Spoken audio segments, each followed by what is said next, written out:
चलो ऑडियो आ जाएगा बिल्कुल। चलो ध्यान से देखें अब सभी।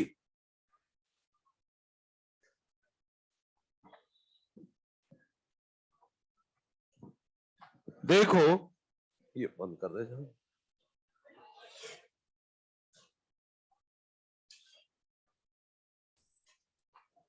वैन नील ने लास्ट में पिछली क्लास में ये बताया था कि वैन नील ने सजेस्ट किया था कि जो ऑक्सीजन गैस निकलती है वाटर से वो शायद ऑक्सीजन गैस जो निकलती है शायद वो वाटर से आता है ना, CO2 से नहीं।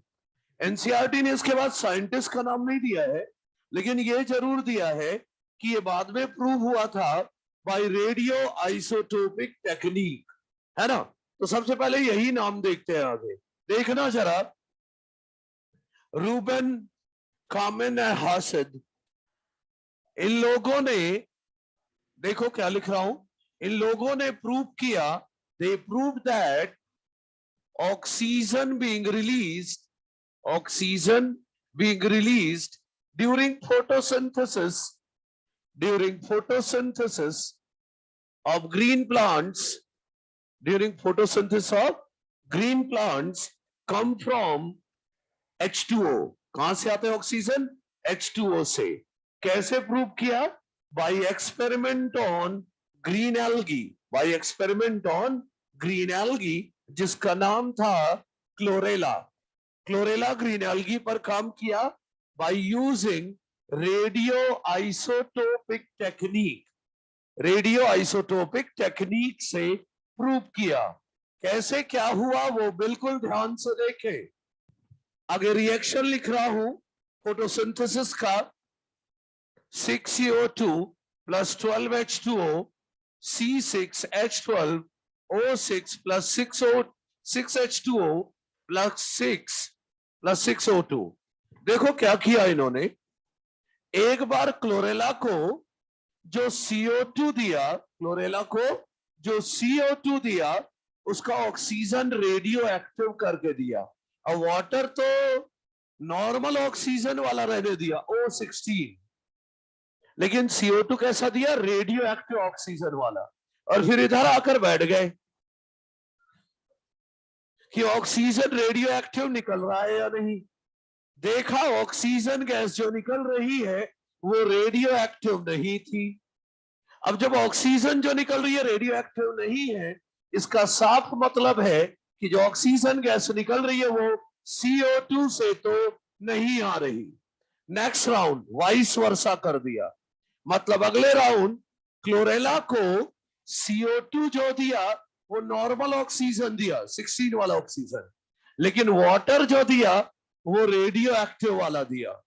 इस बार देखा इन्होंने कि ऑक्सीजन गैस जो निकल रही है वो रेडियो एक्टिव है। लो प्रूव हो गया कि वाटर से ही ऑक्सीजन निकलता है।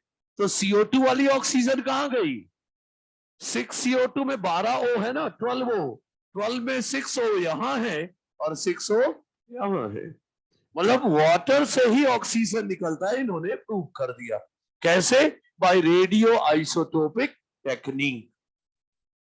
अब एक नाम और बचा है जो हमें पढ़ना है, रॉबर्ट हिल एंड वेंडल। क्या किया था उन्होंने? देखते हैं, इसे फटाफट उठा लो ऐसे ही और फिर देखें आगे। अगला नाम रॉबर्ट हिल और वेंडल।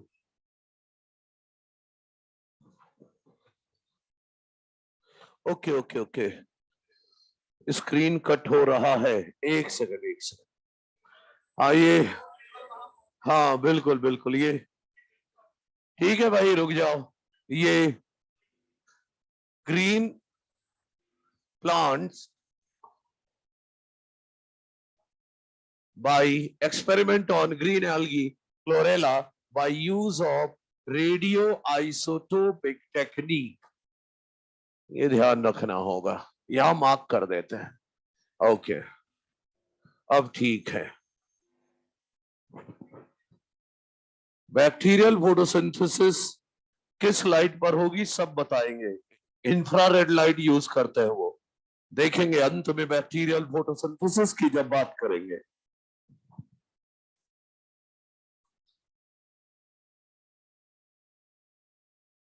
ठीक है, चलिए अगला नाम लेकर आ रहा हूं, रॉबर्ट हिल और बेंडल। इन्होंने क्या किया और क्या कहा था वो देखते हैं, बड़ा काम है उनका। अगला नाम है रॉबर्ट हिल एंड बेंडल। इन्होंने क्लोरोप्लास्ट आइसोलेट किया था, इन्होंने क्लोरोप्लास्ट आइसोलेट किया था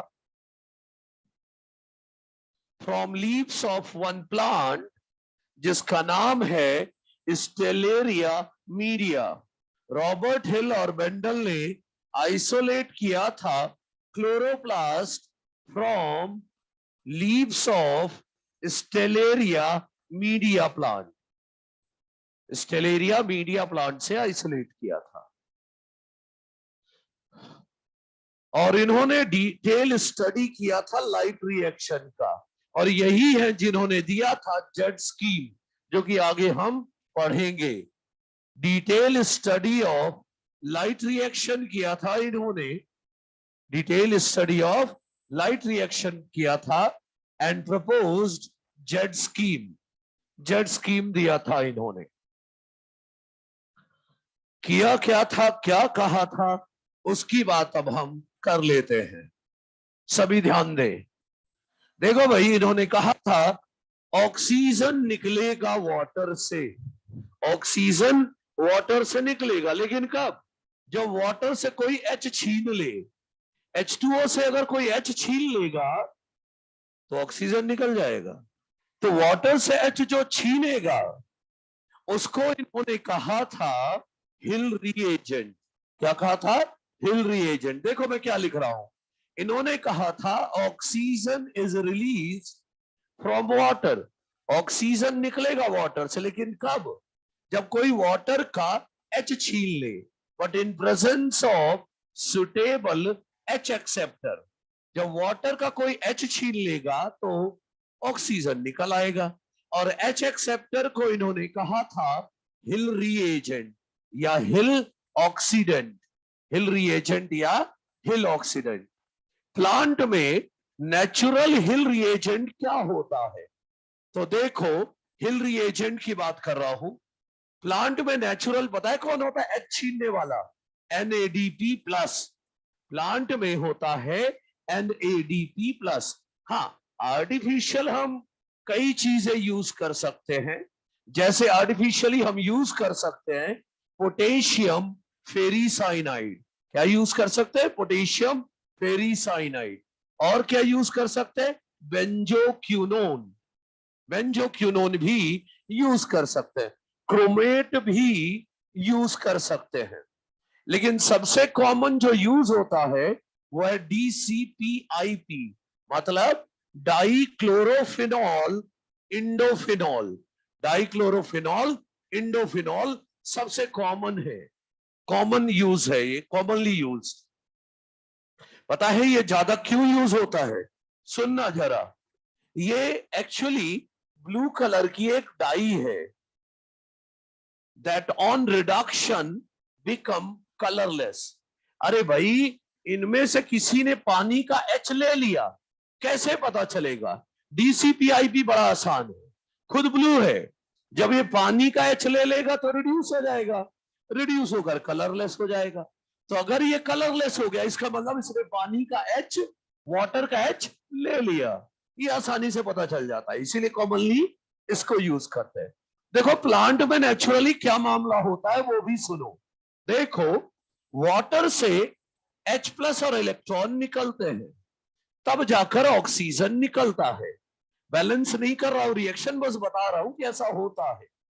तो या फिर ऐसे कर देता हूं, वाटर से H प्लस इलेक्ट्रॉन अपनी मर्जी से नहीं निकलते, कोई होना चाहिए जो पानी के H प्लस इलेक्ट्रॉन छीन ले। तो प्लांट में ऐसा जो पाया जाता है वो है NADP प्लस। वो पानी के, वाटर के 2 H प्लस और 2 इलेक्ट्रॉन छीन लेता है। तो ये क्या होगा? तो H प्लस और 2 इलेक्ट्रॉन पाकर रिड्यूस हो जाएगा, और क्या बन जाएगा? देखो, NADPH बोलो या NADPH2 बोलो, सब चलेगा, लेकिन एग्जैक्ट लिखना है तो NADPH.H प्लस बोला करो। ऐसा क्यों? आखिरी और पहली बार बता रहा हूं, अब नहीं बताऊंगा, ठीक है? मैं भी जहां मन करेगा NADPH लिखूंगा, NADPH2 लिखूंगा, चलेगा, लेकिन एग्जैक्ट लिखना है तो ये लिखना चाहिए। क्यों? एक बार देख लो, NADP प्लस को आप क्या दे रहे हो? 2H प्लस दे रहे हो और 2 इलेक्ट्रॉन दे रहे हो, यही है ना? तो 1 इलेक्ट्रॉन तो खर्च हो गया इसका प्लस चार्ज हटाने में, 1 इलेक्ट्रॉन तो खर्च हो गया प्लस चार्ज हटाने में, राइट? अब 1 H प्लस और 1 इलेक्ट्रॉन क्या हो गया? H, NADPH। अब बचा क्या? H plus. तो बोलना क्या चाहिए? NADPH dot H plus. लिखने को कुछ भी लिखो चलेगा, अभी आप लोग छोटे हो, कुछ भी लिख लो चलेगा, लेकिन बाद में, ठीक है? ये हंस रहा क्या, बुढ़ा हो गया क्या है? ठीक है भाई।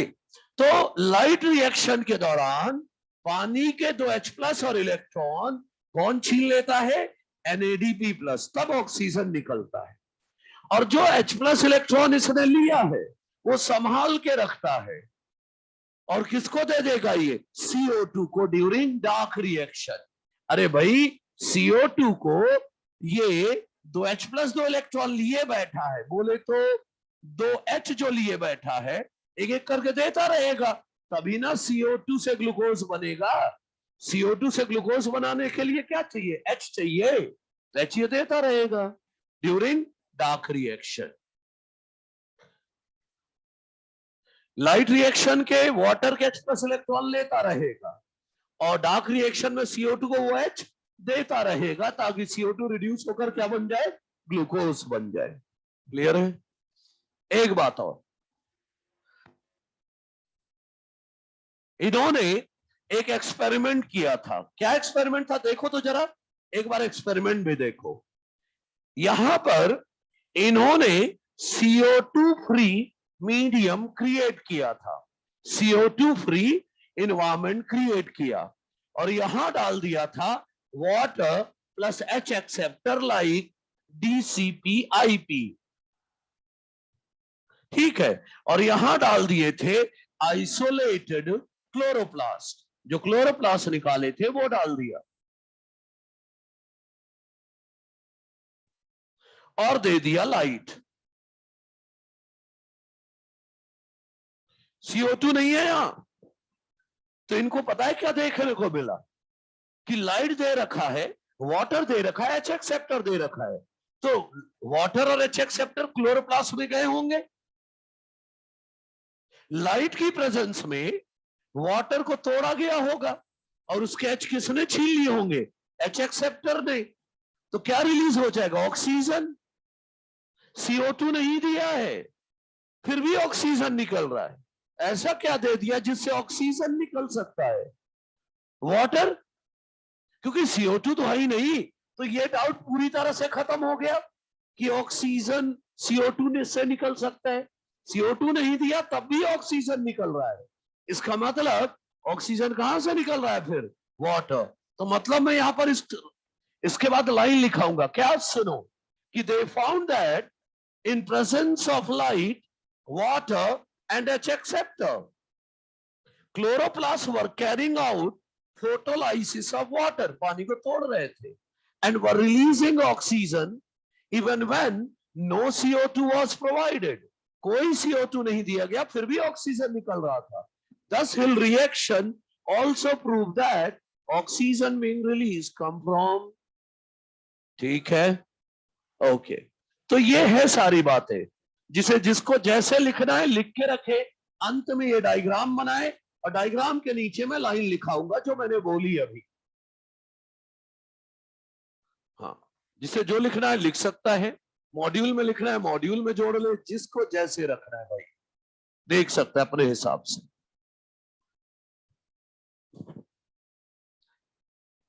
नहीं, ग्लूकोज ही बनाना है CO2 से, और कुछ नहीं। फोटोसिंथेसिस में ग्लूकोज बनाने की बात होगी।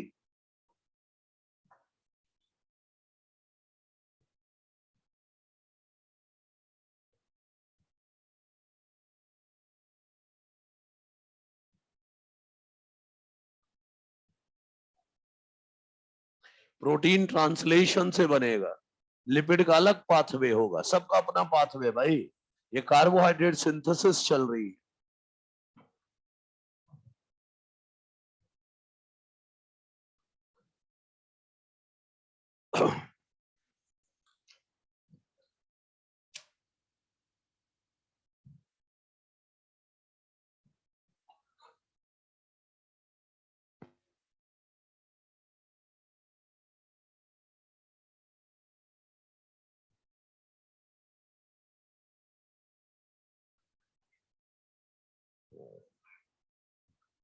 ओके चलो, यहां पर लाइन लिखना है। चलो आ जाओ जल्दी से।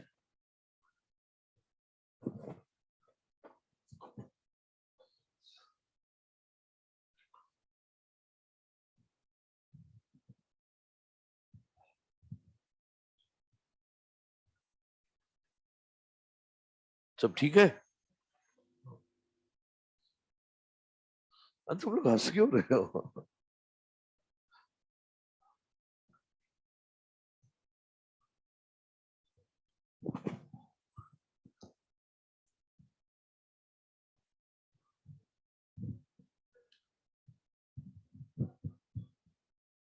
बाहर ही बैठ जा जाके, खिड़की खोल के उधर ही बैठ जा। धूप देख रहे। यहां लिखो भाई, लाइन लिखो। यहां बन गया है तो भी नहीं बना है तो बाद में बनाओ, आगे लिखो। They found that they found that they found that in presence of light they found that in presence of light, water and H acceptor. They found that in presence of light, water and H acceptor, isolated chloroplast were carrying out isolated chloroplast were carrying out photolysis of water. Isolated chloroplasts were carrying out photolysis of water and were releasing oxygen even when isolated chloroplasts were carrying out photolysis of water and were releasing oxygen even when no CO2 was provided. Even when no CO2 was provided. Thus Hill reaction also proves that oxygen being released come from H2O. Thus Hill reaction also proved that oxygen being released come from H2O. Oxygen being released come from H2O. ठीक है, चलो तो ये हो गया भाई, scientist वाला नाम काम का काम तो खत्म हो गया। अब हम लेकर आ रहे हैं एनसीईआरटी की अगली heading, where does photosynthesis take place. ये हेडिंग है। इस टॉपिक के अंदर फोटोसिंथेसिस की समरी भी आएगी, तो बहुत ध्यान से अलर्ट होकर समझना है, ठीक है।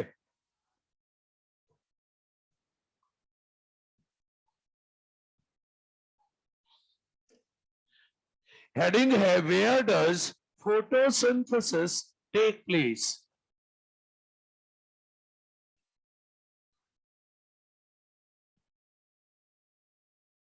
एनसीईआरटी लिखती है कि फोटोसिंथेसिस कहां होगा?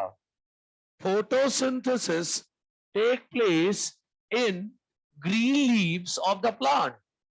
और इसके बाद एनसीईआरटी क्वेश्चन पूछती है आपसे कि और कहीं हो सकता है क्या? हाँ बिल्कुल हो सकता है। And also in other green part of the plant, and also in other green part of the plant, जैसे कि सेपल्स है ना, हरे होते हैं, हर ग्रीन स्टेम। अरे जो छोटे छोटे पौधे होते हैं उनकी स्टेम सॉफ्ट होती है, हर्बेसियस स्टेम हरा होता है, वहां भी हो जाएगा। और जो कच्चे फ्रूट हरे होते हैं, एंड अनराइपेंड ग्रीन फ्रूट्स, कच्चे फ्रूट जब हरे होते हैं, अनराइपेंड ग्रीन फ्रूट्स, है ना, like green tomato, green chilli, ऐसे, ठीक है, तो इनमें भी हो जाएगा। और आपको पता है लीफ में कौन सी सेल होती है सबसे ज्यादा? Mesophyll cell. तो एनसीईआरटी लिखती है कि mesophyll cells have large number of chloroplast. Mesophyll cells में ढेर सारे क्लोरोप्लास्ट होते हैं। और आपको पता है क्लोरोप्लास्ट अपनी पोजीशन बदलते रहते हैं, किस लिए? To receive optimum quantity of incident light. Incident light proper मिले, इसके लिए क्लोरोप्लास्ट अपनी पोजीशन बदलते रहते हैं। कैसे? ध्यान से सुनना। देखो, हाईलाइट इंटेंसिटी समझते हैं, पर यूनिट एरिया ज्यादा लाइट रेज पड़े, और low light intensity per unit area कम लाइट रेज पड़े, है ना। तो देखना, जरा ध्यान से समझना इसको। तो क्लोरोप्लास्ट कैसे अलग अलग रेंज होते हैं, उसके लिए मैं एक छोटी सी हेडिंग डाल रहा हूं, अलाइनमेंट ऑफ क्लोरोप्लास्ट। ध्यान देना, मान लो ये हाई लाइट इंटेंसिटी की बात यहां पर करूंगा, हाई लाइट इंटेंसिटी की, इधर बात करूंगा लो लाइट इंटेंसिटी की, लो लाइट इंटेंसिटी की, और इधर बात करूंगा मॉडरेट लाइट इंटेंसिटी की, हाई, लो और मॉडरेट, तीनों की बात कर लेता हूं। ध्यान दीजिएगा सभी।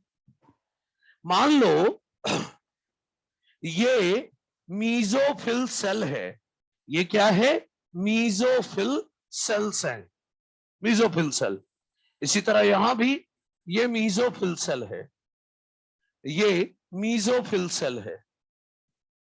देखो, जब लाइट इंटेंसिटी ज्यादा है मतलब गिवन एरिया में लाइट रेज ज्यादा पड़ रही है, गिवन एरिया में लाइट रेज ज्यादा पड़ रही है, तो अगर क्लोरोप्लास्ट ऐसे खुले में रह गए और सारी लाइट क्लोरोप्लास्ट पर पड़ गई, तो क्लोरोफिल का ऑक्सीडेशन हो सकता है। इसीलिए जैसे ही पता चला लाइट इंटेंसिटी ज्यादा है, क्लोरोप्लास्ट यहां से भाग जाएंगे और अरेंज हो जाएंगे पैरेलल टू इंसिडेंट लाइट। ये नीले रंग के जो बनाए ये क्लोरोप्लास्ट है। क्लोरोप्लास्ट कैसे अरेंज हो गए? पैरेलल टू इंसिडेंट लाइट, या बोलूं लेटरल वॉल में अरेंज हो गए, लेटरल वॉल में। इससे फायदा क्या होगा? देखो ना, इससे फायदा ये होगा केवल ये दो लाइट रेज क्लोरोप्लास्ट पर पड़ेगी, केवल ये दो लाइट रेज क्लोरोप्लास्ट पर पड़ेगी, बाकी लाइट रेज आर पार निकल गई। तो क्लोरोप्लास्ट पर लिमिटेड लाइट पड़ी या नहीं? तो बचा लिया ना क्लोरोप्लास्ट ने क्लोरोफिल को ऑक्सीडाइज होने से, डैमेज होने से। तो देखा आपने हाई लाइट इंटेंसिटी पर क्लोरोप्लास्ट कैसे अरेंज हो जाता है? पैरेलल टू इंसिडेंट लाइट, या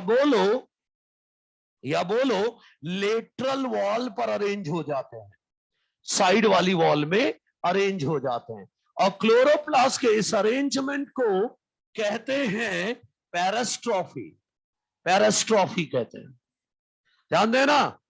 अब मान लो लाइट इंटेंसिटी लो है, कम लाइट रेज आ रही है, और सोचो कम लाइट रे आ रही है और क्लोरोप्लास्ट यही लगी हुई है, फिर तो क्लोरोप्लास्ट को लाइट ही नहीं मिल पाएगा। जब लाइट कम आ रही है तो क्लोरोप्लास्ट ऐसे अरेंज हो जाएंगे परपेंडिकुलर टू इंसिडेंट लाइट, कि भाई जितनी आ रही है सब हम ही पर पड़ जाओ, ताकि ज्यादा से ज्यादा लाइट रे मिल सके फॉर फोटोसिंथेसिस। तो अगर लाइट इंटेंसिटी कम है तो क्लोरोप्लास्ट कैसे अरेंज होंगे? Perpendicular to incident light, perpendicular to incident light. और इसे कहते हैं, दिस अरेंजमेंट ऑफ क्लोरोप्लास्ट को मैं कहता हूं एपिस्ट्रॉफी।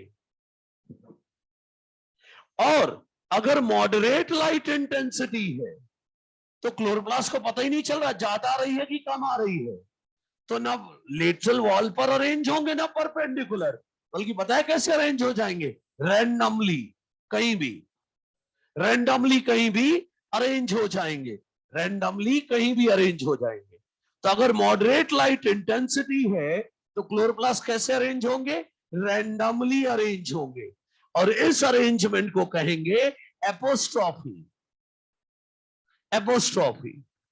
सर ये क्यों पढ़ा रहे हो एनसीईआरटी में? तो कहीं नहीं लिखा है। हाँ नहीं लिखा है, लेकिन क्वेश्चन पूछा है कि व्हाट डू यू थिंक कि क्लोरोप्लास्ट कब अरेंज होंगे? लेटरल वॉल पर, हाईलाइट इंटेंसिटी पर। फिर पूछा है परपेंडिकुलर कब अरेंज होंगे? लो लाइट इंटेंसिटी पर। तो इन क्वेश्चन का आंसर तभी दे सकते जब ये पढ़ो, ठीक है? अब सर ये तो हम कंफ्यूज हो जाएंगे।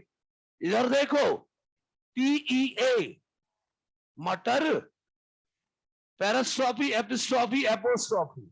एनएलएम पढ़ते हो ना, न्यूटन लॉ ऑफ मोशन। तो एनएलएम की जगह आज एचएलएम कर लो, एचएलएम कर लो। हाईलाइट इंटेंसिटी पर पेरिस्ट्रोफी, लो पर एपिस्ट्रोफी, और मॉडरेट पर एपोस्ट्रोफी। क्लियर है? तो ये वेरियस अरेंजमेंट हो गए क्लोरोप्लास्ट के। लाइट इंटेंसिटी के हिसाब से क्लोरोप्लास्ट अपनी पोजीशन बदलते हैं। ये कर लो। इसके बाद मैं एक क्लोरोप्लास्ट का छोटा सा स्ट्रक्चर दिखाने वाला हूं। नहीं, सेल बायो वाला क्लोरोप्लास्ट नहीं पढ़ाऊंगा, उतना क्लोरोप्लास्ट पढ़ाऊंगा जितना आपको चाहिए फॉर फोटोसिंथेसिस, उतना बताने वाला हूं, ठीक है? तो जिसे जैसे रखना है रखे इसको, और फिर आगे की बात करते हैं।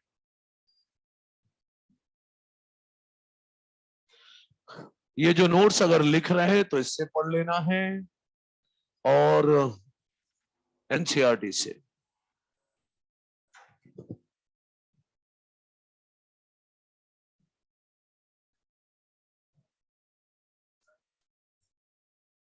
क्या है?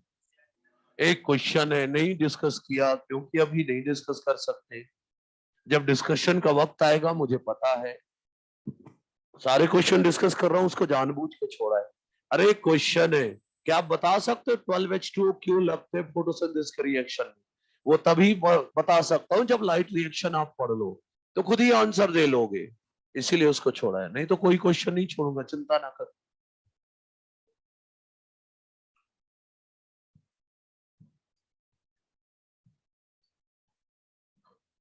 तो जिसे जैसे करना है जल्दी करें, और आए जरा देखें क्लोरोप्लास्ट का स्ट्रक्चर देखते हैं।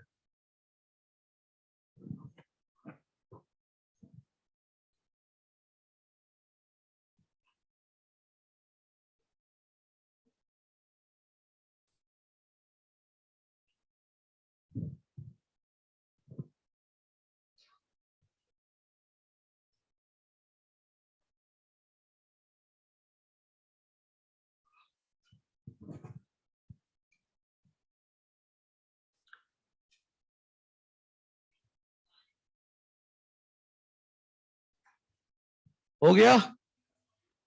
अच्छा,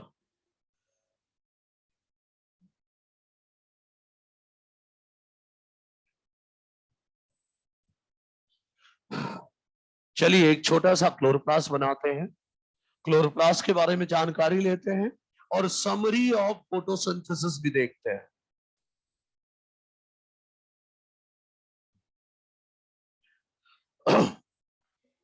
यहां पर एक क्लोरोप्लास्ट बना रहा हूं मैं, दो मेम्ब्रेन है ना, आउटर मेम्ब्रेन और इनर मेम्ब्रेन, और सारी बातें करते हैं।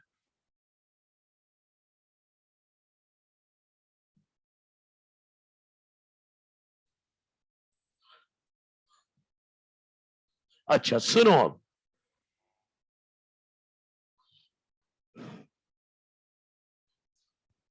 तो अब देखो भाई, क्लोरोप्लास्ट की जो आउटर मेम्ब्रेन है ना, क्लोरोप्लास्ट की जो आउटर मेम्ब्रेन है वो मोर परमिएबल होती है। क्यों होती है? क्योंकि जगह जगह छोटे छोटे चैनल से दिखाई पड़ते हैं, जिनको क्या बोलते हैं? पोरिन्स। तो आउटर मेम्ब्रेन मोर परमिएबल होता है due to presence of porins, due to presence of porins. और जो इनर मेम्ब्रेन है वो लेस परमिएबल होती है, ड्यू टू लेस परमिएबल होती है इनर मेम्ब्रेन। क्यों लेस परमिएबल होती है? ड्यू टू एक खास चीज होती है इनर मेम्ब्रेन में, due to presence of cardiolipin. ये एक तरह का फॉस्फोलिपिड है, कार्डियोलिपिन। ये इतना इंपॉर्टेंट है कि अगर ये ना हो ना, प्रोटॉन ग्रेडियंट नाम सुना है, अगर ये ना हो तो प्रोटॉन ग्रेडियंट नहीं डेवलप होगा। अब प्रोटॉन ग्रेडियंट नहीं डेवलप होगा तो एटीपी नहीं बनेगा। इतना इंपॉर्टेंट है ये। और ये दो लाइनें जो लिखी ना मैंने, ये outer membrane of mitochondria and chloroplast दोनों ज्यादा परमिएबल है ड्यू टू पोरिन्स, और inner membrane of mitochondria and chloroplast दोनों लेस परमिएबल है ड्यू टू कार्डियोलिपिन। सिर्फ प्रोटॉन ग्रेडियंट बनाने में क्या रोल है? इस क्वेश्चन का आंसर मैं जरूर दूंगा, लेकिन कब? जब मैं आपको प्रोटॉन ग्रेडियंट पढ़ा रहा हूंगा और आप मुझसे क्वेश्चन पूछेंगे तब। मात्र नहीं पूछो, नहीं बताऊंगा। बोल तो रहा हूं, साफ साफ कह रहा हूं कि मेरे जब कीमियोस्मोटिक हाइपोथेसिस एटीपी बनाने का पूरा मैकेनिज्म समझा रहा हूंगा, उस समय अगर पूछ लिया कि ये कार्डियोलिपिन का रोल भी बता दो तो बता दूंगा, अदरवाइज बस हो गया, इतना ही है। ये आपके लिए, देखता हूं कौन कौन याद रखता है। दोनों मेम्ब्रेन के बीच जो स्पेस होता है उसे कहते हैं पेरीप्लास्टिडियल स्पेस। क्या बोलते हैं? पेरीप्लास्टिडियल स्पेस। क्लोरोप्लास्ट के अंदर जो लिक्विड पार्ट है उसे कहते हैं स्ट्रोमा। फ्लूइड पार्ट को क्या बोलते हैं? स्ट्रोमा। अब बाकी क्या होता है? थाइलेकोइड। थाइलेकोइड, थाइलेकोइड बनते कैसे हैं? ऐसे बना देते हो? हाँ बोलो। इनर मेम्ब्रेन जो है ये इनफोल्ड होती रहती है और टूट टूट कर गिरती रहती है। इसे तोड़ के गिराओ अभी यहां, तो ऐसे ही होगा ना। यही तो है थाइलेकोइड। और इनर मेम्ब्रेन रीजनरेट होती रहती है। तो इनर मेम्ब्रेन इनफोल्ड होकर ऐसे टूट टूट कर गिरती रहती है और एक के ऊपर एक ऐसे थाइलेकोइड गिरते रहते हैं और बन जाता है ग्रेनम। ग्रेनम जो है सिंगुलर है और सारे ग्रेनम मिलाकर क्या कहलाएगा? ग्रेना। ग्रेना, ग्रेना प्लूरल है। पता है ये क्यों बताया मैंने थाइलेकोइड की ओरिजिन यहां पर? ताकि आपके दिमाग में बैठ जाए कि थाइलेकोइड मेम्ब्रेन में भी कार्डियोलिपिन होता है। समझे? क्योंकि प्रोटॉन ग्रेडियंट थाइलेकोइड मेम्ब्रेन के आर पार ही डेवलप होगा, इसलिए जानना जरूरी है कि थाइलेकोइड मेम्ब्रेन में क्या है? कार्डियोलिपिन। क्लियर? इसलिए बताया। ओके, तो इस तरह ग्रेनम बना। तो इस तरह ढेर सारे ग्रेनम मिलेंगे, इस तरह करके ढेर सारे ग्रेनम मिलेंगे। जो थाइलेकोइड ग्रेनम का हिस्सा है उसे बोलो ग्रेनल थाइलेकोइड या ग्रेना लैमली। ग्रेनल थाइलेकोइड बोलो या ग्रेनल लैमली बोलो, चलेगा। या ग्रेनम का हिस्सा है इसलिए बोलो इंट्राग्रेनल थाइलेकोइड या लैमली। थाइलेकोइड या लैमली। अरे जो ग्रेना का हिस्सा है उसे इंट्राग्रेनल ही तो बोलूंगा। और जो थाइलेकोइड दो ग्रेनम को जोड़े, है ना, दो ग्रेनम को जोड़े, इनको नाम दूंगा, दोनों के बीच में है ना, इंट्रा नहीं इंटरग्रेनल थाइलेकोइड या स्ट्रोमल थाइलेकोइड। स्ट्रोमल थाइलेकोइड या स्ट्रोमा लैमली। स्ट्रोमा लैमली या बोलते हैं फ्रेट चैनल्स। क्या बोलते हैं? Freight channels. फ्रेट का पूरा नाम है fluorescent resonance energy transfer channel. Fluorescent resonance energy transfer channel. जब मैं फोटो सिस्टम की वर्किंग बताऊंगा तो वहां पर बताऊंगा कि ये रेजोनेंस एनर्जी ट्रांसफर क्या होता है। क्लियर है? तो fluorescent resonance energy transfer channel भी कहते हैं। अच्छा, तो ये तो हो गया क्लोरोप्लास्ट का स्ट्रक्चर जो फोटोसिंथेसिस के लिए चाहिए। अब आओ एनसीईआरटी में, सुनो ध्यान से। एनसीईआरटी कहती है कि there is clear division of labour, clear division of labour within chloroplast. Chloroplast में क्लियर डिवीजन ऑफ लेबर होता है। डिवीजन ऑफ लेबर समझते हैं? मिलजुल कर काम करना, मिलजुल कर काम करना। अरे भाई, थाइलेकॉइड वाला हिस्सा कहता है कि मैं लाइट रिएक्शन करा दूंगा, और स्ट्रोमा कहता है कि मैं डार्क रिएक्शन करा दूंगा। तो मिलजुल कर ही तो हुआ। तो इसी को क्या बोलते हैं? Division of labour. अब आपकी एनसीईआरटी की बात कर रहा हूं, इसलिए बड़ा ध्यान से देखना। क्लोरोप्लास्ट को आपकी एनसीईआरटी ने दो हिस्से में बांटा है। एक हिस्सा है जो मेम्ब्रेन से डिराइव हुआ है, उसे नाम दिया है मेम्ब्रेनस सिस्टम। क्या नाम दिया है? Membranes system. पता है इसमें कौन आएगा? Grana and stroma lamellae. Grana and stroma lamellae, मतलब सारे थाइलेकॉइड आ जाएंगे इसके अंदर। ठीक है? और लिक्विड पार्ट है दूसरा, स्ट्रोमा। अब दोनों क्या करते हैं, एक बार देखो ध्यान से जरा। अरे भाई, थाइलेकॉइड में ही तो पिगमेंट्स हैं, थाइलेकॉइड की मेम्ब्रेन में ही तो सारे पिगमेंट हैं। तो थाइलेकॉइड का काम क्या है? लाइट एनर्जी को ट्रैप करो, लाइट एनर्जी को ट्रैप करो और बनाओ ATP and NADPH plus. Light energy trap करो और एटीपी एंड एडीपीएच बनाओ। इसी को तो कहते हैं लाइट रिएक्शन, या और क्या बोलते हैं? Photochemical reaction. समझ रहे हैं? अच्छा, तो देखो मैं क्या लिख रहा हूं कि membranes system is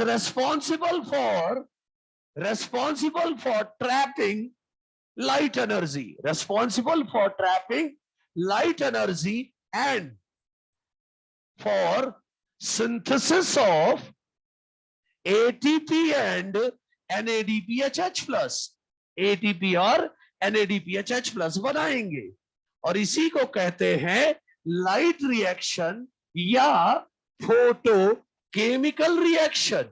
light reaction या फोटोकेमिकल रिएक्शन कहते हैं। अब बात आई, सर स्ट्रोमा क्या करेगा? सुनो ध्यान से, अभी समरी चल रही है फोटोसिंथेसिस की, पूरी प्रोसेस पढ़ोगे। देखो, ये जिसे एक लाइन में लिख दिया, ये पूरे एक लेक्चर में भी नहीं पढ़ पाओगे। ठीक है? अच्छा, स्ट्रोमा में एंजाइम्स होती है, इंक्लूडिंग रुबिस्को एंजाइम। क्या करेंगी एंजाइम्स? रिएक्शन करेंगी, और रिएक्शन करके क्या बनाएंगी? CO2 को रिड्यूस करके शुगर बनाएंगी। एंजाइमेटिक रिएक्शन होंगे, एंजाइमेटिक रिएक्शन होंगे, और वो CO2 को रिड्यूस करके शुगर बनाएंगी by using product of light reaction ATP and NADPH। याद करो, एक ग्लूकोज बनाने के लिए 12 NADPH और 18 ATP चाहिए। तो कैसे चलेगा dark reaction? Product of light reaction से। तो देखो ना, मैं क्या लिख रहा हूं, स्ट्रोमा में लिख रहा हूं विद इन स्ट्रोमा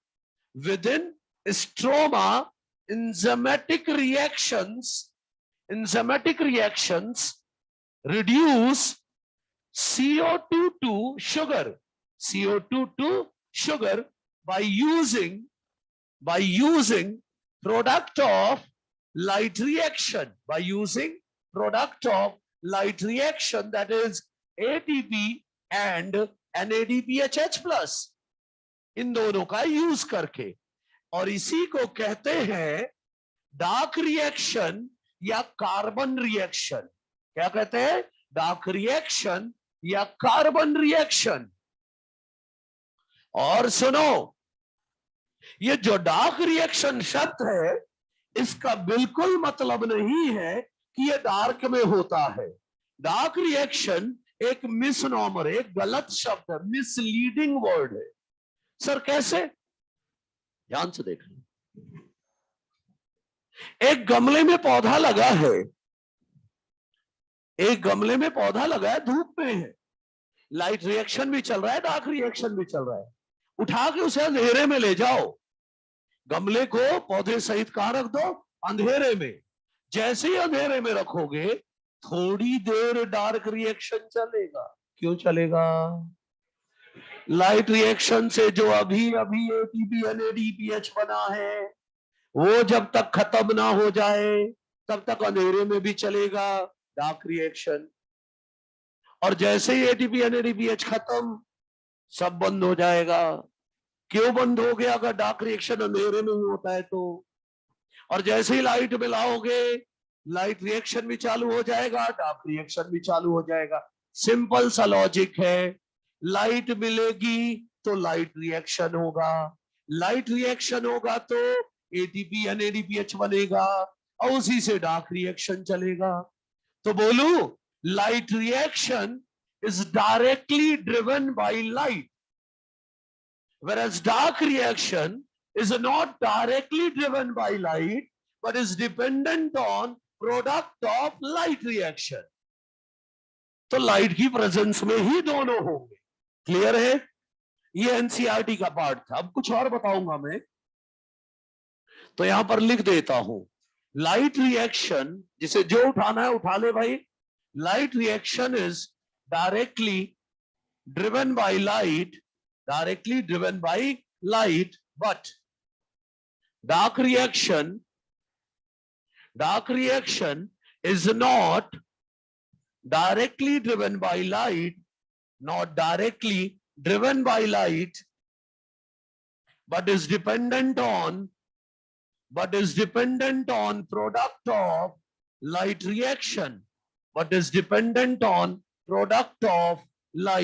reaction, बोले तो एटीपी और एनएडीपीएच H प्लस। सही है? ये सब एनसीईआरटी है।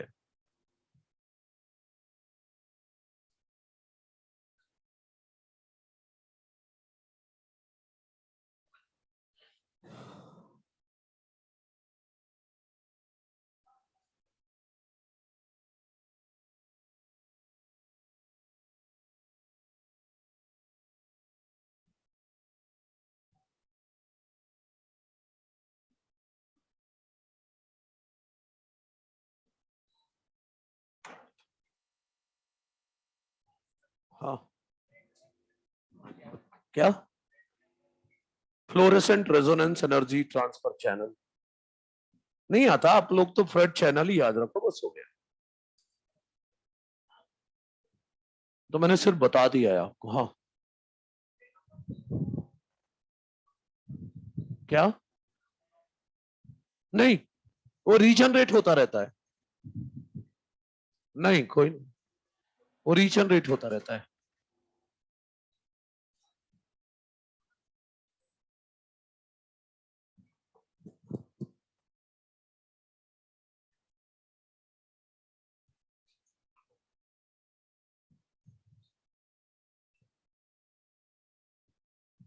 अब एक डायग्राम बनाऊंगा जो कि आपको नहीं बनाना है, उससे 2-4 लाइनें दूंगा, वो जरूर लिख लेना, क्योंकि वो डायग्राम मॉड्यूल में है। हाँ,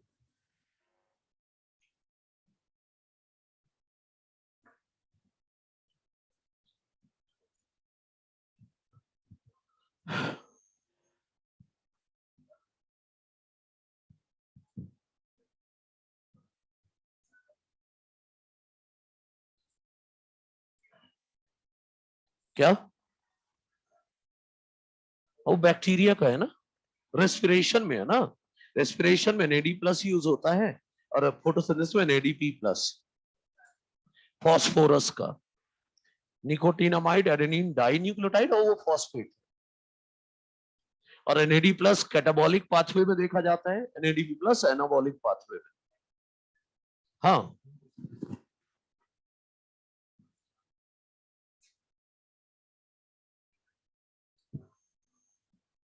हो गया भाई, डायग्राम हटा दो ना।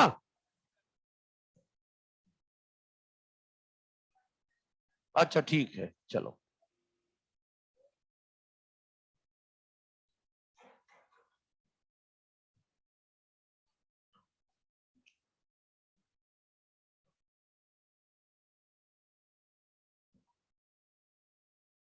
अभी एक बार और समरी आ रही है फोटोसिंथेसिस के आपके सामने।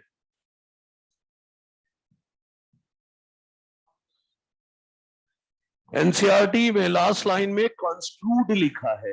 कंक्लूड का मतलब है कंक्लूडेड। वहां पर यही लिखा है, it must not be conclude, मतलब it must not be concluded कि डार्क रिएक्शन डार्क में होता है।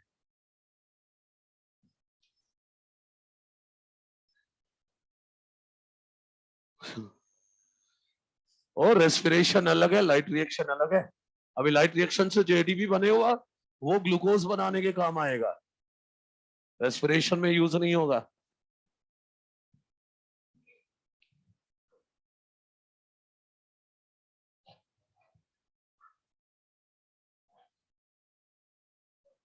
अच्छा सुनिए, देखो यहां पर मैं एक क्लोरोप्लास्ट बना रहा हूं ताकि आपको समरी बता सकूं थोड़ा सा और फोटोसिंथेसिस के बारे में। ये डायग्राम बनाना नहीं है, हाँ यहां से कुछ लाइनें उठाऊंगा, वो जरूर लिखना है। ये क्लोरोप्लास्ट बना दिया, ये ग्रेनम की फीलिंग आ जाए इसलिए ऐसा कर दिया, ये ऐसे ग्रेनम जैसा लगे इसलिए ऐसा किया। ये ग्रेनम है जिसमें लाइट रिएक्शन होगा, लाइट रिएक्शन होगा, लाइट रिएक्शन में क्या किया जाएगा, ऑक्सीडेशन ऑफ वाटर। ये स्ट्रोमा है जहां डार्क रिएक्शन होगा, देखेंगे। इस पर पड़ रही है सनलाइट। वाटर तो प्लांट के पास पहले से ही है, एब्जॉर्ब कर रखा है। देखते हैं क्या होता है। पिछला पार्ट हो गया सभी का, तो चलो फिर आ जाओ।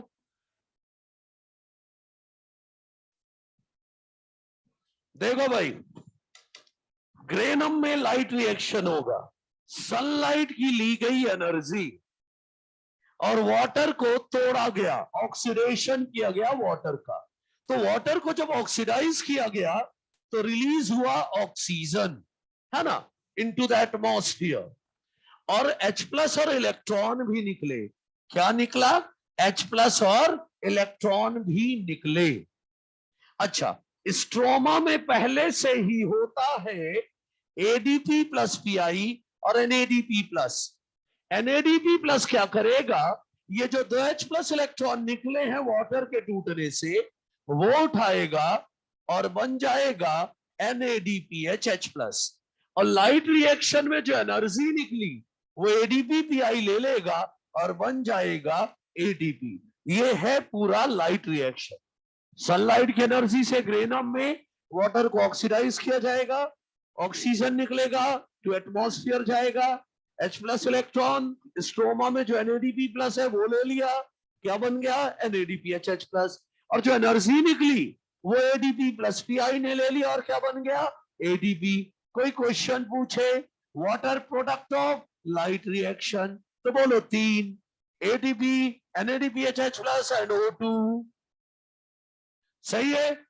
अब स्ट्रोमा में होगा डार्क रिएक्शन। डार्क रिएक्शन जो होगा उसमें क्या किया जाएगा, रिडक्शन ऑफ CO2। ऐसे ही थोड़ी ना होगा, केल्विन साइकिल से होगा, केल्विन साइकिल से होगा। भाई एटमॉस्फेयर से लिया जाएगा CO2 और बनाया जाएगा ग्लूकोज या बोलो शुगर। लेकिन CO2 से ग्लूकोज बनाने के लिए H भी तो चाहिए। वो H कौन देगा, NADPH H प्लस, 2 H छोड़ देगा और वापस NADP प्लस बन जाएगा। और एनर्जी भी तो चाहिए, तो ATP एनर्जी देगा और टूट कर ADP प्लस PI में बदल जाएगा। याद करो, केल्विन साइकिल के लिए 12 NADPH और 18 ATP चाहिए, 12 NADPH 18 ATP, वो ऐसे ही तो आएंगे। सही है, मतलब NADPH का काम यही है, CO2 को H देते रहो और वापस NADP प्लस बन जाओ, फिर इधर से H लो, फिर इसको दे दो, इसका यही काम है।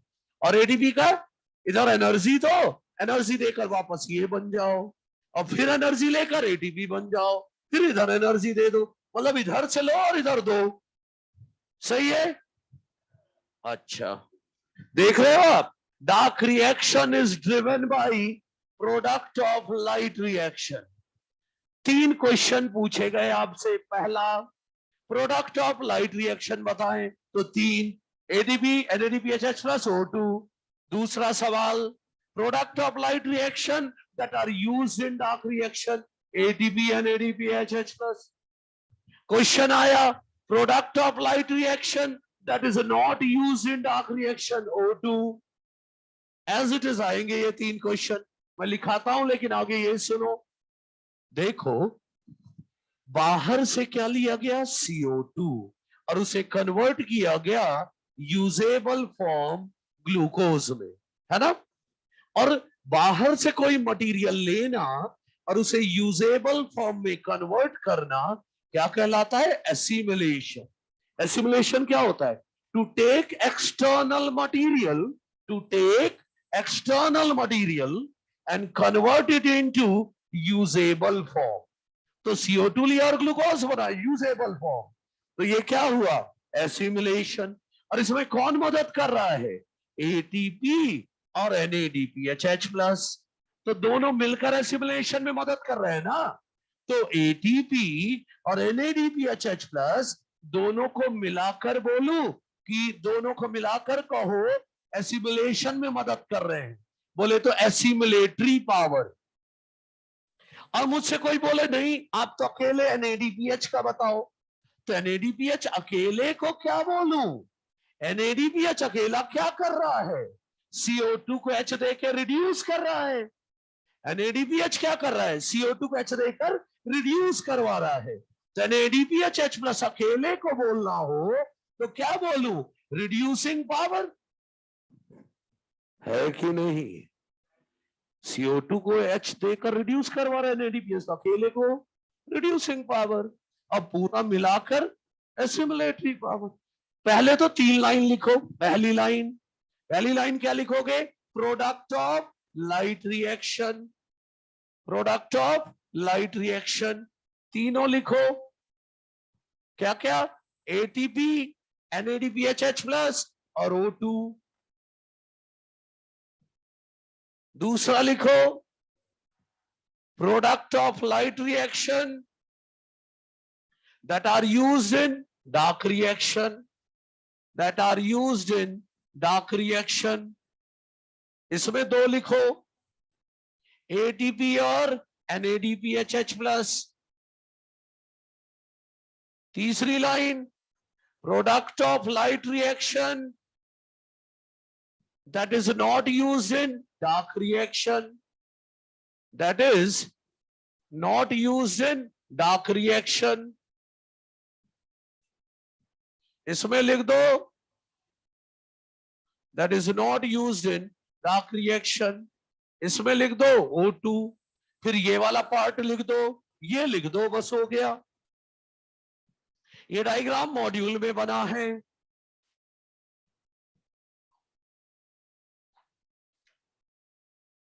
तो पेज नंबर 209 NCERT का हो गया। अब 210 पहुंचे, लिख लो इसको, फिर आओ।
वो बाद में आएगा, अभी तो इंट्रोडक्शन चल रहा है ना।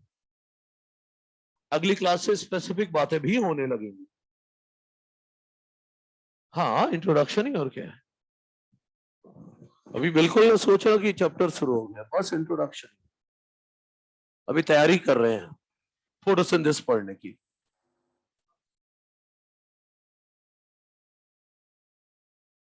अगली हेडिंग एनसीईआरटी ने डाली है, how many pigments are involved in photosynthesis. और पता है लीफ पिगमेंट्स को कैसे सेपरेट कर सकते हैं? By paper chromatography.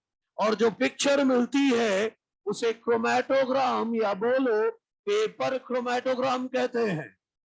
क्या है ये टेक्निक? एक बार देख लो आगे, एक बार इस टेक्निक को देख लो। देखो, कांच के एक जार में ये एक्सपेरिमेंट होगा, ठीक। यहां रख दो ऑर्गेनिक सॉल्वेंट। क्या भर के रख दिया? Organic solvent. शॉर्ट में बता रहा हूं जितना आपके काम का है।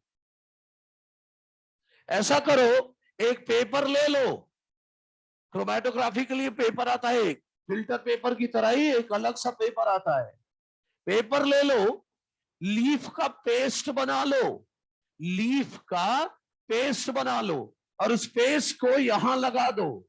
यहां पर लगाने के बाद इसको यहां टांगना है और ऊपर से ढक देंगे, और कुछ इस तरह से टांगना है। देखो, इस पेपर को यहां मैं टांग रहा हूं, यहां पर टांग दिया, और वो जो पेस्ट लगाया था ना, वो लगभग यहां पर लगा हुआ है, ये पेस्ट लगा हुआ है। पता है, ये जितने भी पिगमेंट्स हैं ये सॉल्युबल इन ऑर्गेनिक सॉल्वेंट है। किसमें सॉल्युबल है? ऑर्गेनिक सॉल्वेंट में। ये एक्सपेरिमेंट बाद में समझो आप तो सिंपल समझो, एक कंटेनर में सरसों का तेल रखा हुआ है, ठीक है, और ये कागज इतना डूबा हुआ है, तेल इतना ही है मान लो, कंटेनर में तेल इतना ही है। तो थोड़ी देर बाद क्या देखोगे आप? ये सरसों का तेल ऊपर राइज अप हो जाएगा और ये पूरा पेपर गीला हो जाएगा, जबकि सरसों के तेल में सिर्फ इतना ही डूबा हुआ था, लेकिन वो राइज अप हो गया और पूरा पेपर गीला हो गया। बस ऐसे ही कुछ होगा, ऑर्गेनिक सॉल्वेंट ऊपर की तरफ राइज होगा, तो ऑर्गेनिक सॉल्वेंट इस पूरे पेपर को गीला कर देगा। अरे भाई, ऑर्गेनिक सॉल्वेंट जब ऊपर जा रहा है ना, पिगमेंट भी तो ऑर्गेनिक सॉल्वेंट में सॉल्युबल है, तो साथ में पिगमेंट भी चल पड़ेगा। तो पिगमेंट जब चल पड़ेगा तो आपको 4 जोन दिखाई देंगे, 4 जोन दिखाई देंगे अलग अलग। एक जोन दिखाई देगा ब्लू ग्रीन, फिर येलो ग्रीन, फिर येलो भी दिखेगा, येलो ऑरेंज भी दिखेगा, 4 अलग अलग एरिया दिखेंगे। कौन सा एरिया किसका है? अरे भाई, जो जितना भारी होगा वो उतना कम चलेगा, जो जितना हल्का होगा उतनी ज्यादा दूर चलेगा। तो सुनो, सबसे कम दूर चलेगा क्लोरोफिल बी, उससे कम क्लोरोफिल, उससे ज्यादा चलेगा क्लोरोफिल ए, उससे ज्यादा चलेगा जेंथोफिल, और सबसे कम चलेगा, सबसे ज्यादा चलेगा कैरोटीन। सबसे कम क्लोरोफिल बी, उससे ज्यादा क्लोरोफिल ए, उससे ज्यादा जेंथोफिल, उससे ज्यादा कैरोटीन। मतलब सबसे कम मॉलिक्यूलर वेट किसका है?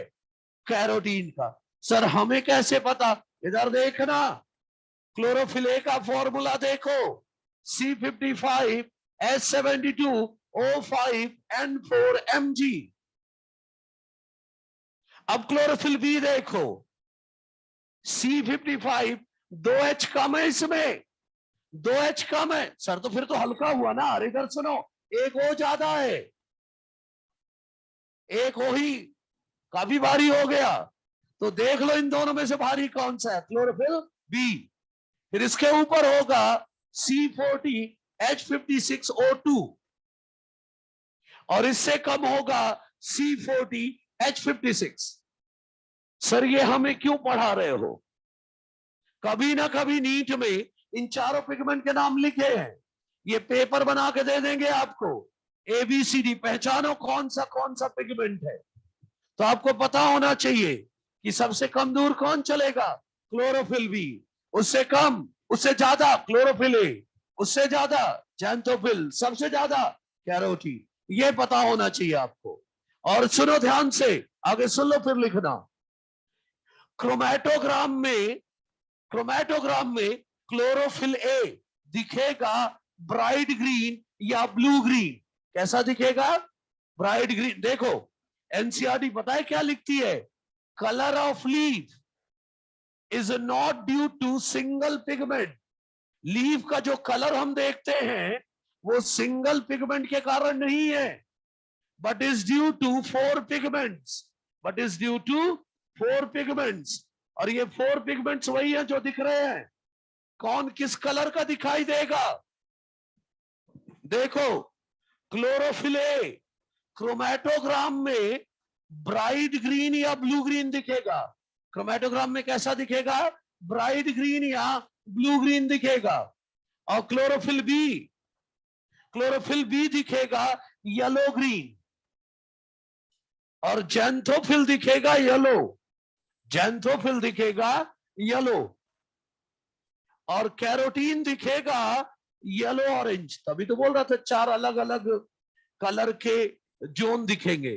कैरोटीन दिखेगा येलो ऑरेंज।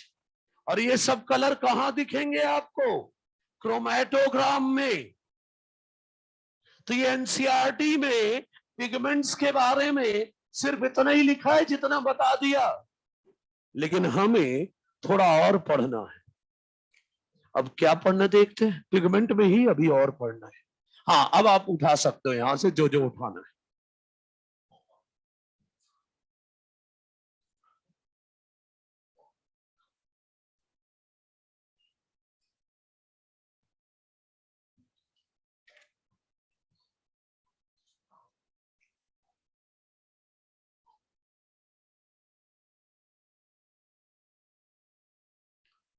लाइट रिएक्शन में बने एटीपी को रेस्पिरेशन में यूज कर सकते हैं। अरे रेस्पिरेशन से एटीपी मिलता है, बना, यूज थोड़ी ना करना है भाई।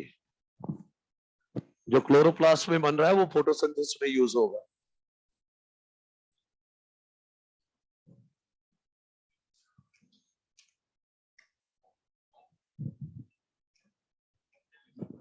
हाँ फॉर्मूला याद करना।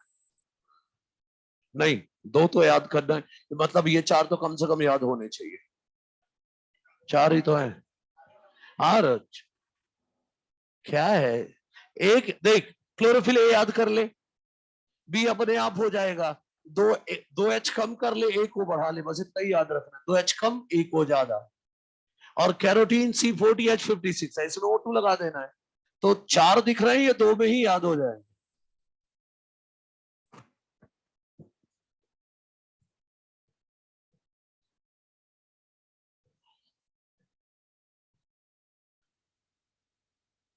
फटाफट जल्दी उठाएं, इसके बाद बात करते हैं इसको, टाइप ऑफ पिगमेंट्स की बात करते हैं।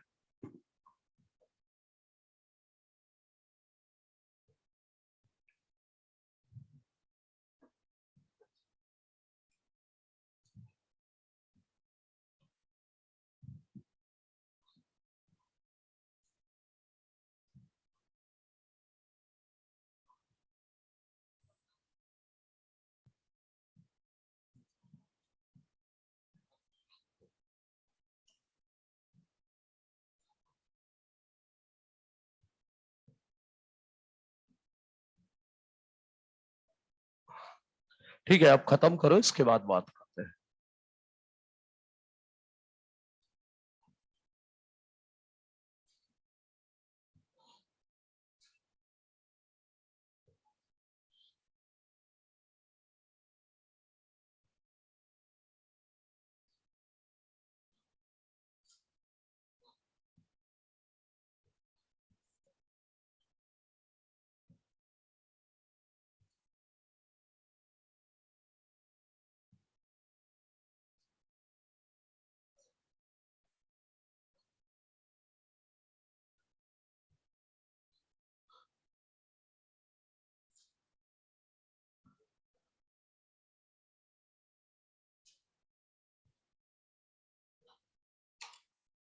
अच्छा अब सुनो, हो गया पिछला।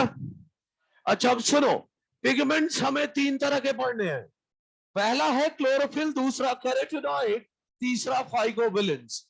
क्लोरोफिल और कैरोटीनॉइड केमिकली क्या है? वो लिपिड। और जो लिपिड होगा वो वाटर में इनसॉल्युबल है, और सॉल्युबल किसमें है? ऑर्गेनिक सॉल्वेंट में। और जो फाइकोबिलेंस है ये प्रोटीन नेचर के होते हैं। अरे कौन सा प्रोटीन? Chromo protein. क्रोमो मतलब समझते हैं? Coloured protein. कलर्ड प्रोटीन है ये। और किसमें सॉल्युबल होंगे? हॉट वाटर में। क्लोरोफिल के टाइप्स बता रहा हूं, एक्चुअली डाइवर्सिटी से जोड़ रहा हूं, क्योंकि डाइवर्सिटी में अलग अलग पढ़ना पड़ता है। यूग्लिनॉइड में ये क्लोरोफिल होता है, डाइनोफ्लैजिलेट में ये होता है, डाइएटम में ये होता है, green algae, brown algae, red algae, उन सबको एक ही जगह इकट्ठा कर दे रहा हूं। एक बार पढ़ लो, दोनों जगह का काम हो जाएगा। क्लियर है? तो चलो देख लेते हैं, डाइवर्सिटी के साथ कनेक्ट करके बता रहा हूं क्लोरोफिल के टाइप्स। हाँ, डिटेल में हमें पढ़ना होगा क्लोरोफिल ए और बी। क्यों? क्योंकि क्लोरोफिल ए और बी ही तो हायर प्लांट्स में पाए जाते हैं, और हम क्या पढ़ रहे हैं? Photosynthesis in higher plants. तो देखिए, सबसे पहले क्लोरोफिल के टाइप्स, बाद में क्लोरोफिल ए बी को डिटेल में उठाएंगे। क्लोरोफिल के टाइप्स, पहला है क्लोरोफिल ए।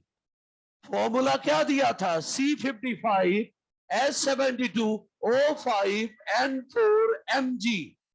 और आपको बताऊं, क्लोरोफिल ए और कैरोटीनॉइड्स, क्लोरोफिल ए और कैरोटीनॉइड्स को कहते हैं यूनिवर्सल फोटोसिंथेटिक पिगमेंट। क्यों कहते हैं यूनिवर्सल फोटोसिंथेटिक पिगमेंट? कहते हैं दोनों को। क्यों? क्योंकि they are found in all oxygenic photosynthetic organism. सभी ऑक्सीजनिक फोटोसिंथेटिक ऑर्गेनिज्म में मिलेगा ये। मतलब सर कहना क्या चाह रहे हो? बीजीए से लेकर हायर प्लांट्स तक सभी में मिलेगा, है कि नहीं? फिर क्लोरोफिल बी, ये फॉर्मूला 2H कम कर लो, O6N4Mg, 2H कम करो, एक O बढ़ा लो। ये किसमें मिलता है? यूग्लिनॉइड्स में। और किसमें? ग्रीन एल्गी में। और किसमें? हायर प्लांट्स में। ठीक है। क्लोरोफिल सी, ये तो मेरे साथ लिख सकते हो, है ना, कौन कहां मिलता है। इसको बाद में लिखने के लिए ना छोड़ो, इसको मेरे साथ ही लिख लो, है ना, कौन सा कहां मिलता है। मुझे तो सबके फॉर्मूला पता है, लेकिन मैं सिर्फ ए और बी के दे रहा हूं ताकि आपका कष्ट ना बढ़े।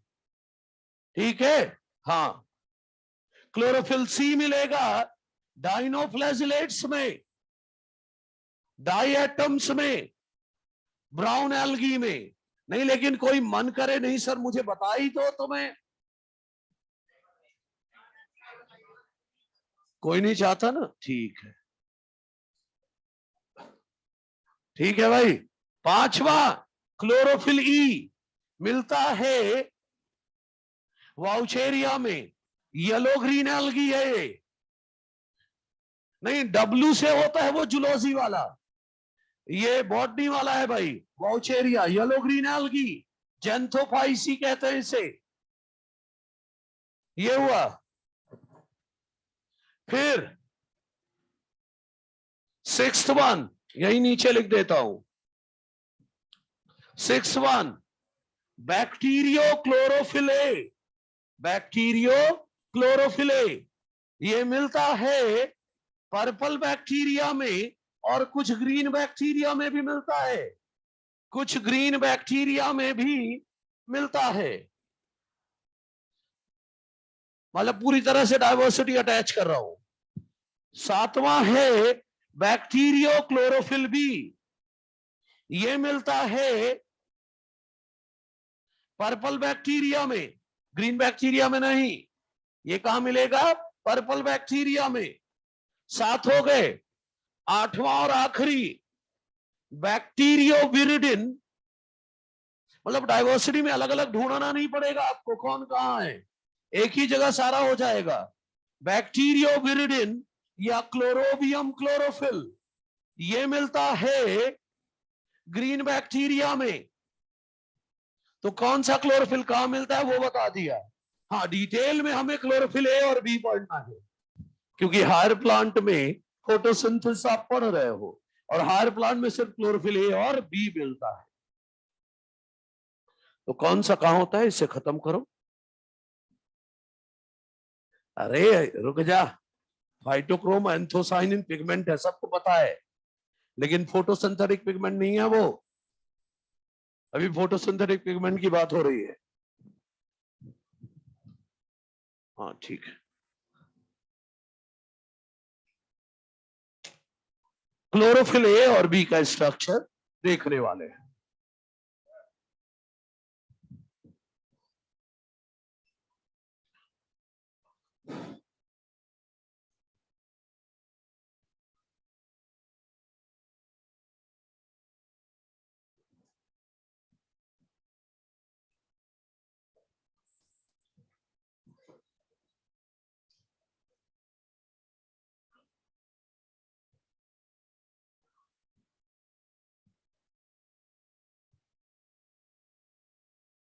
ठीक है, लिखो, मैं ऊपर का हिस्सा हटा रहा हूं, सिर्फ ऊपर का हिस्सा हटा रहा हूं। अब नीचे से थोड़ी लिखना शुरू किया होगा, ऊपर से लिखना शुरू किया होगा, है? मैं नीचे का नहीं हटा रहा हूं, बस इतना हटा रहा हूं।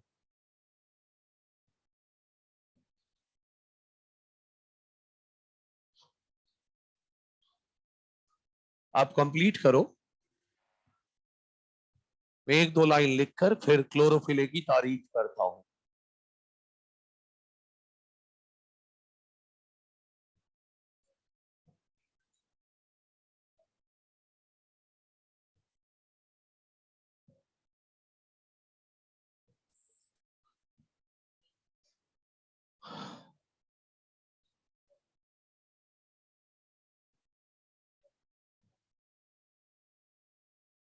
हाँ बच्चे, डाइवर्सिटी में अलग अलग याद करेगा ही, एक ही जगह तैयार कर ले, मैं तो ये चाहता हूं।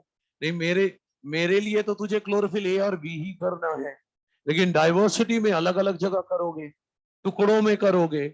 जब डाइनोफ्लैजिलेट पढ़ोगे तो पढ़ोगे कि क्लोरोफिल ए और सी होता है, फिर डायटम पढ़ोगे तो ए और सी होता है, यूग्लिनॉइड पढ़ोगे तो ए और बी होता है, ग्रीन एल्गी में ए और बी होता है, ब्राउन एल्गी में ए और सी होता है, रेड एल्गी में ए और डी होता है। तो टुकड़े में याद करने की जगह ऐसे याद कर लो, ए तो सभी में है, ऊपर ही लिख दिया, और जो अलग है ये रहे। तो आपकी चॉइस है कैसे करना है, मैं तो एक जगह क्लब कर रहा हूं, बोझ नहीं बढ़ा रहा हूं।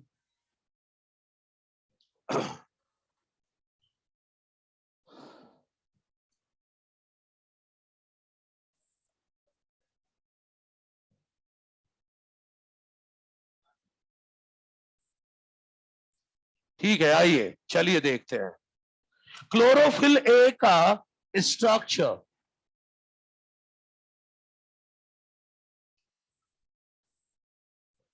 क्लोरोफिल ए का स्ट्रक्चर की बात करने जा रहे हैं, ए और बी मेन हमें वो बात करनी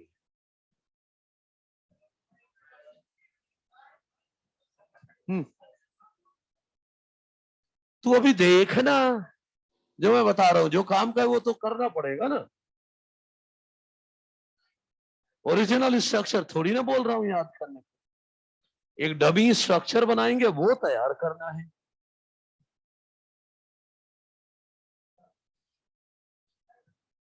हाँ ठीक है, चलो आ जाओ,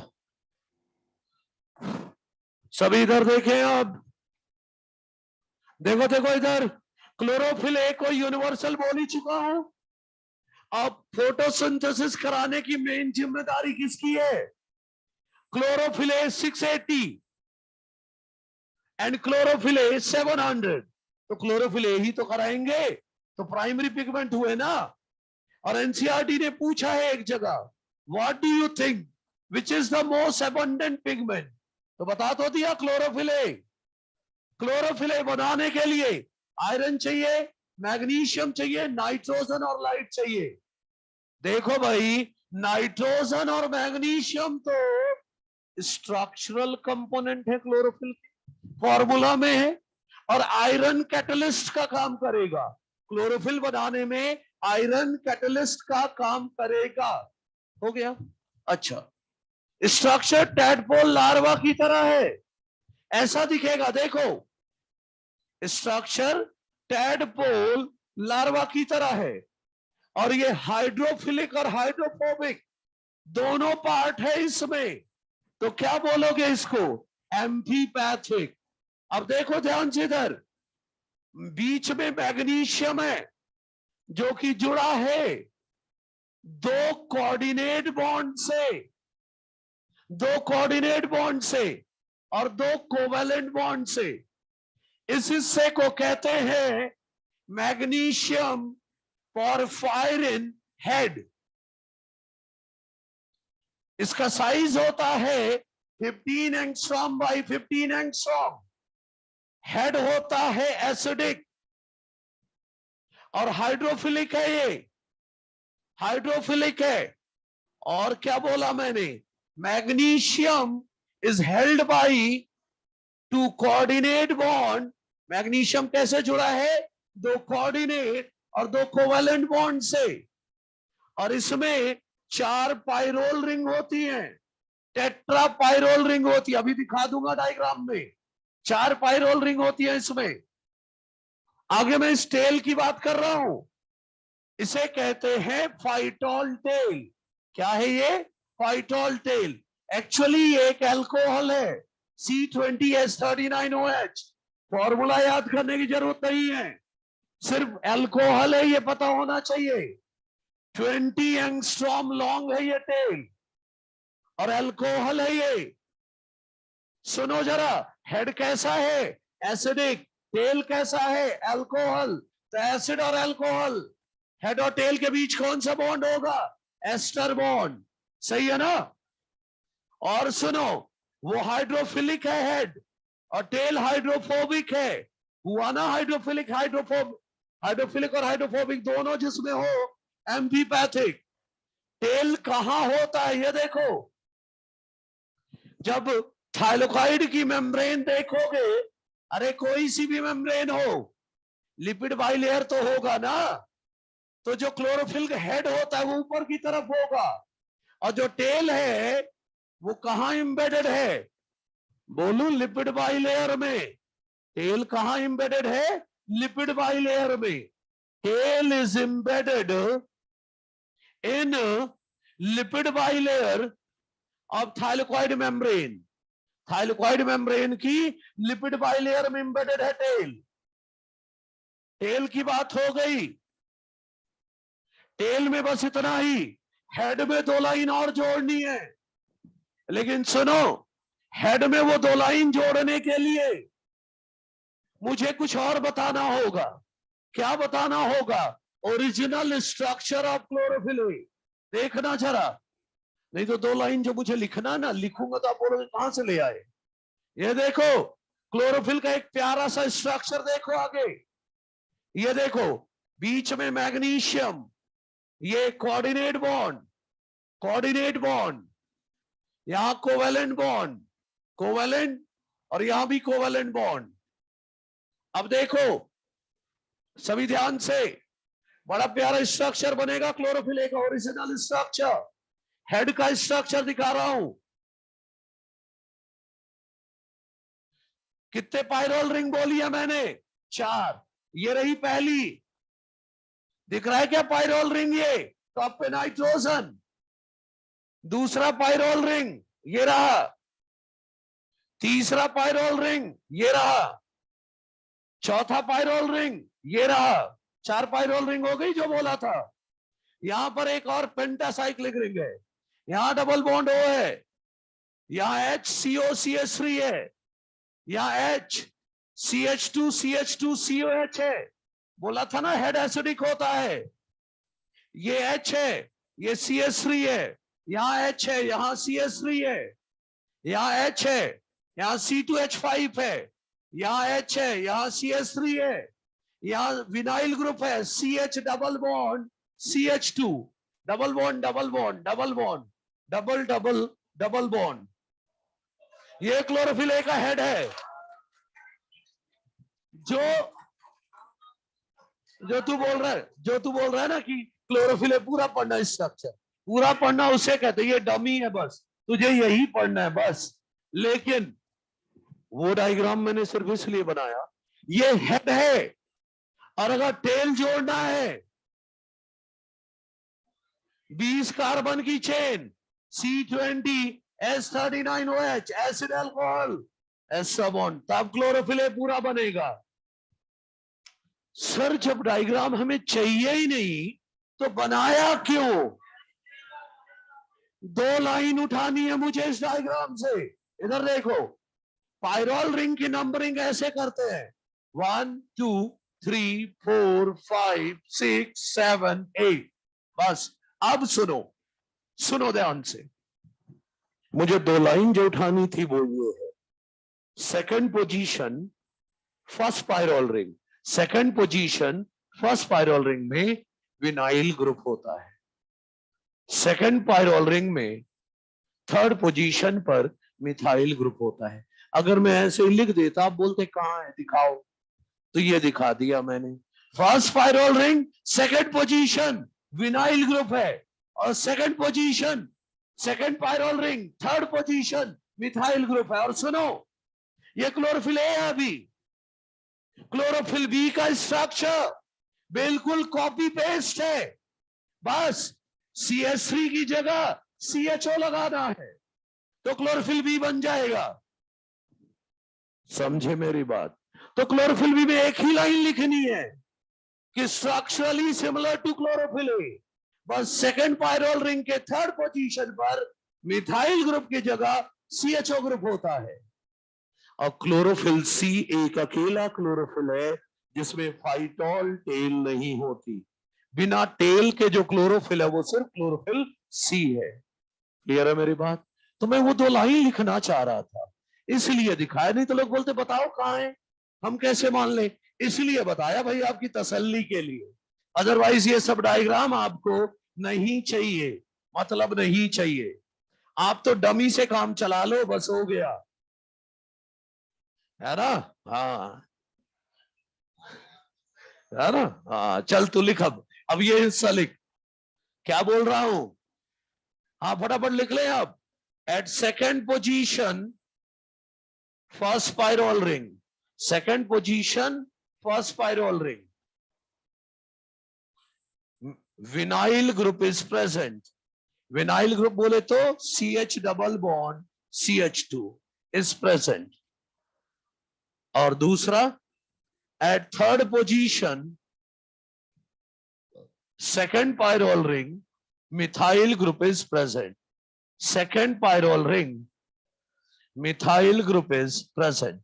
क्लोरोफिल ए का स्ट्रक्चर ये है। अब क्लोरोफिल बी के बारे में इधर लिख देता हूं। क्या CH3 की जगह क्या लगाना होगा? CHO। ठीक है भाई, जल्दी खत्म करें ये सब। क्लोरोफिल ए के बाद chlorophyll B, structure similar to chlorophyll A, similar to chlorophyll A, except that it has CHO group in place of CH3, in place of CH3 at third position of second pyrrole ring, third position of second pyrrole ring। और chlorophyll C में बस इतना ही लिखना है कि ये एक अकेला क्लोरोफिल है जिसमें टेल नहीं होती।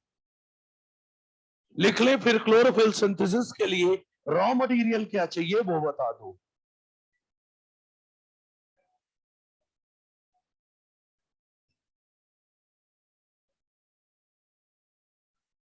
इंजमाबल जितना पढ़ाया जा रहा है बस उतना पढ़ ले, अपना दिमाग ना लगा भाई।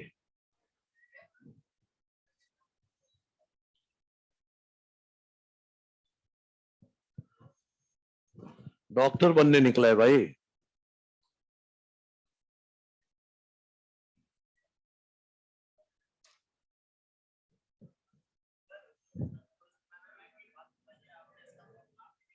किसका है ना। बाकी क्लोरोफिल कैसे बनेंगे, chlorophyll C D E, bacteriochlorophyll, ये फर्स्ट और थर्ड पोजीशन, ये सेकंड और थर्ड पोजीशन पर बदलने से बनते हैं।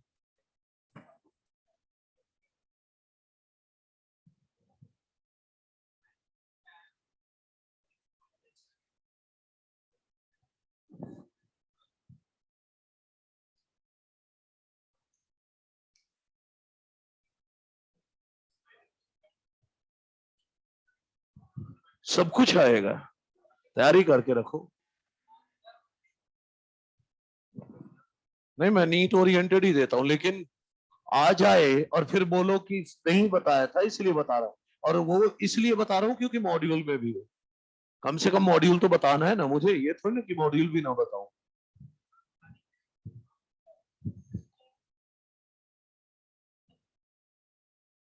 जहां जो जरूरत है वो करना पड़ता है, क्वेश्चंस ऐसे आए हुए होंगे इसलिए ना पढ़ रहे हैं।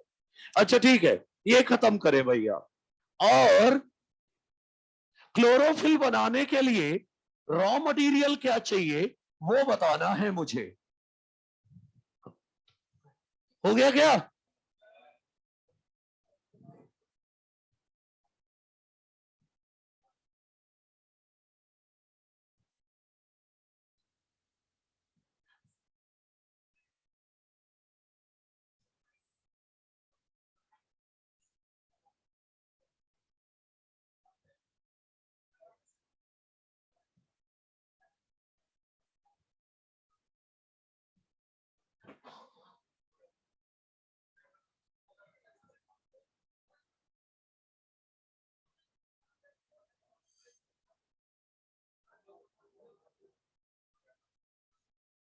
अच्छा सुनो, क्लोरोफिल बनाने के लिए रॉ मटेरियल क्या चाहिए वो देखो इधर। या तो glycine plus succinyl coenzyme A से क्या बनेगा, प्रोटोक्लोरोफिल। फिर लाइट दोगे, 2H दोगे, क्या बनेगा, क्लोरोफिल। पूरी बात नहीं याद रखनी है, ये याद रखना है कि क्लोरोफिल बनाने के लिए रॉ मटेरियल क्या चाहिए। तो रॉ मटेरियल या तो glycine plus succinyl coenzyme A चाहिए, या ग्लूटामिक एसिड से भी क्लोरोफिल बनता है। तो रॉ मटेरियल ये दोनों या ये काम करेगा। अब बताए, इन रिएक्शन में iron act as catalyst, iron catalyst का काम करेगा इन रिएक्शन में।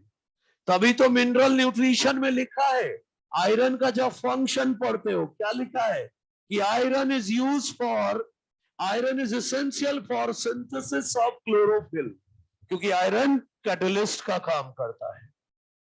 बना लिया क्या? अच्छा, कौन सा? क्लोरोफिल के पहले कहां है?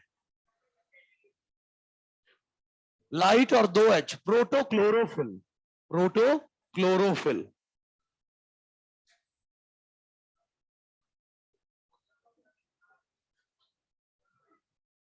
अच्छा सुनो ध्यान से, बिल्कुल ये हो गया है,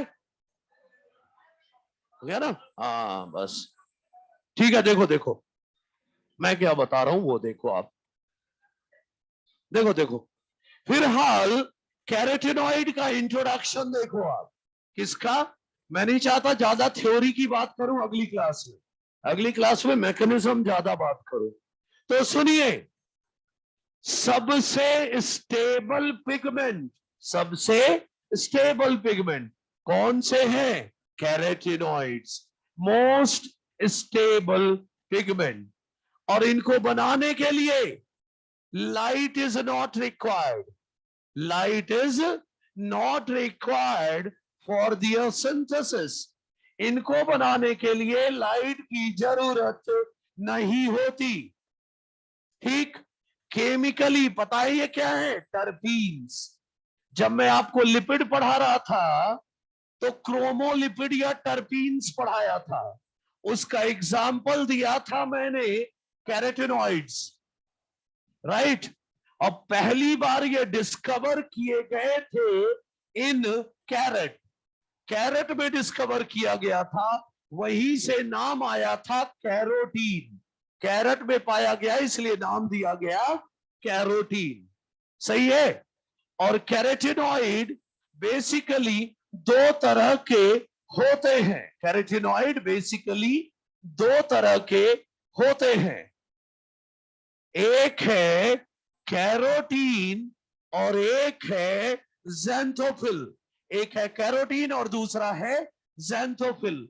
ज़ैंथोफिल का कलर येलो है और कैरोटीन का येलो ऑरेंज है। तभी तो कैरेटिनॉइड का कलर हम येलो टू येलो ऑरेंज बोलते हैं। Yellow to yellow orange. Yellow हो गया ज़ैंथोफिल का और येलो ऑरेंज हो गया कैरोटीन का। कैरोटीन बने होते हैं कार्बन और हाइड्रोजन के, मतलब हाइड्रोकार्बन। फॉर्मूला देखो ना, C40H56। और ये बने होते हैं कार्बन हाइड्रोजन ऑक्सीजन के। और कई तरह के ज़ैंथोफिल है। किसी का फॉर्मूला C40H56O है, किसी का C40H56O2 है, किसी का O3, कई तरह के हैं। कैरोटीन में 3 टाइप अपन पढ़ते हैं, अल्फा कैरोटीन, बीटा कैरोटीन और gamma carotene. Alpha, beta, gamma carotene. सबसे कॉमन कैरोटीन प्लांट में बीटा कैरोटीन है ना? याद है? प्रिकर्सर ऑफ विटामिन ए है ये, है ना? कैरेट का जो कलर है, हाँ क्लोज हो रहा है, चिंता ना करो। कैरेट का कलर ऑफ कैरेट किसके कारण है? बीटा कैरोटीन के कारण। 4 शब्द इधर बोल के क्लोज कर रहा हूं।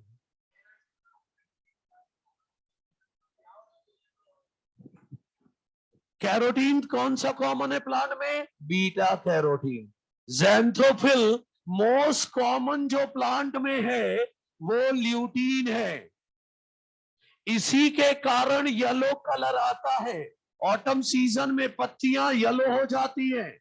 Yellow colour of leaves autumn season में हो जाती है।